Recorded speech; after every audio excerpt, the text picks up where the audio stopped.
What is going on, YouTube? Welcome back, finally, to Ghosts of Tabor. As you may or may not have noticed, but I've been gone for, well, quite some time. My last upload to this channel was a shitty little highlight video back in January.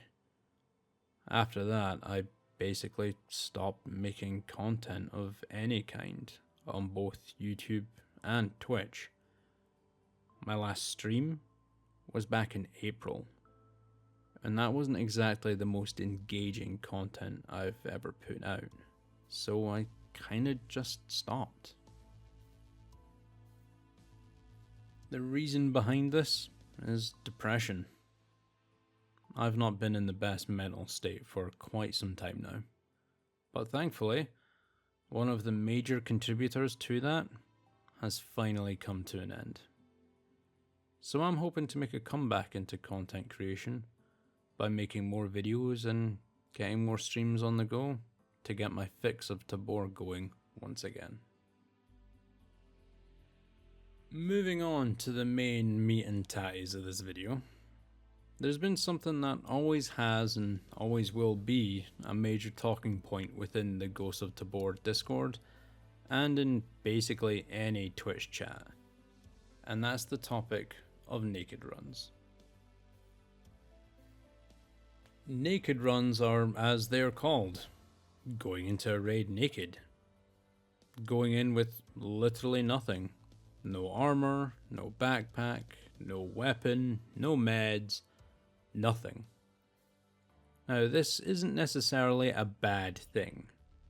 Sometimes when someone has no gear at all and no money to buy anything, they have no choice but to go in naked and hope they find something they can use to kill a phoenix or another player to increase their loot.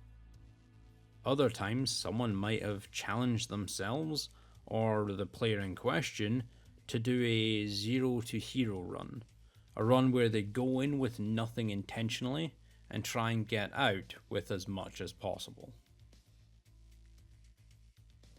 However, the majority of the time, when someone runs in naked, it's actually the effect of something else entirely. Gear fear.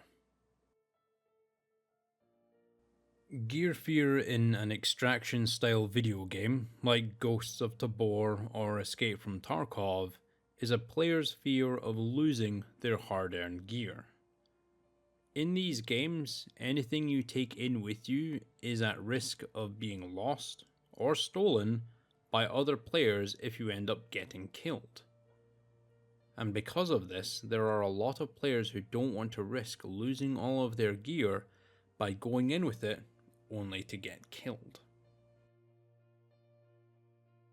This video is aimed at the players who suffer from gear fear, in an attempt at proving to you that going in with something, anything, is better than going in with nothing. As an example, going in with an adventure backpack alone is better for you than going in completely naked. Having a backpack so you can loot up some of the smaller locations on the map quickly and get out means you can hold more and make more money at very little risk. After all, an adventure pack costs just under 3,000 Karunas. Buying one of these and going in to gather a few bits and pieces the other players have left behind or have missed could grant you more than what the bag is worth in a single trip. If you're ever unsure of what to grab for loot to sell, grab attachments. Attachments are one of the best selling items in the game and take up very little space in your backpack.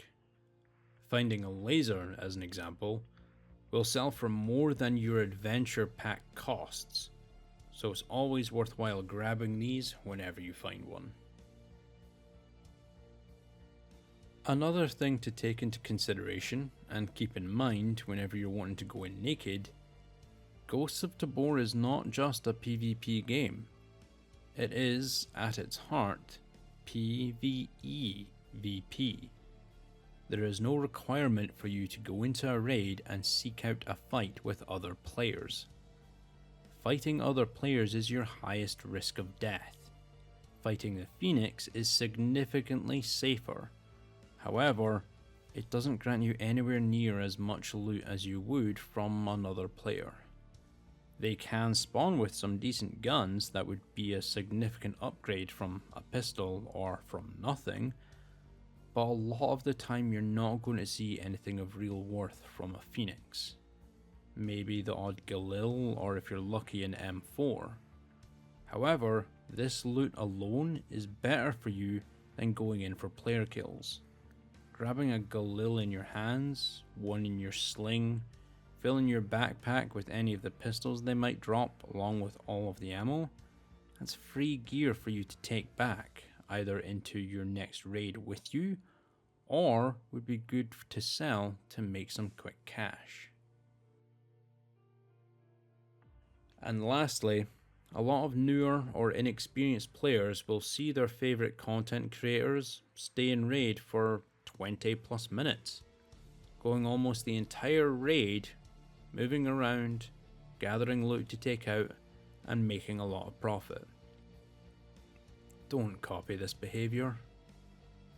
One thing to realise is a lot of these content creators, myself included, have been playing not only Ghosts of Tabor, but other VR shooter games for a very long time, and have the experience to back us up in a long raid. I feel confident enough myself going into a raid and hitting every point of interest for loot before going to exfil. This could take me upward of 30 minutes. If you're afraid of losing gear, don't do this. The longer you stay in a raid, the higher your chances of getting killed. There's nothing wrong with going in, sticking to the edge of the map and looting only a few small places, like the checkpoint and then the boathouse as an example, and then getting out. It gets you loot and gets you out for more money. There's no need for you to run around into the high traffic areas looking for loot, as most of the players who want to get into a fight will be roaming those places, ready to gun you down and whinge when they open your backpack to see nothing inside. To summarise all of these above tips, in the span of a few raids, which are actually playing in the background, at the start of this video I loaded into a silo raid with just a Glock 17, a few spare magazines in a vest, and a backpack with a few meds. I managed to transition that to killing a few Phoenix, looting only a couple of spots on the map, and coming out with an M4, a few extra magazines, a few extra items, and all of the gear I went in with originally. I then go back into another raid with that exact same kit to do basically the exact same thing, looting only a couple of spots on the map and coming out with a grip for my weapon, a few attachments to sell, along with a few more kills, both players and Phoenix. And finally, with that last kit, I've gone back in, gotten a few bits and pieces of loot, and got lucky for a Kurtak spawn. I gunned him and all of his goons down, stripped them of all of their good shit, and got out at my exfil right behind me. From a Glock 17 and a Dream to boss gear. None of that would have been possible if I'd have just gone in with nothing.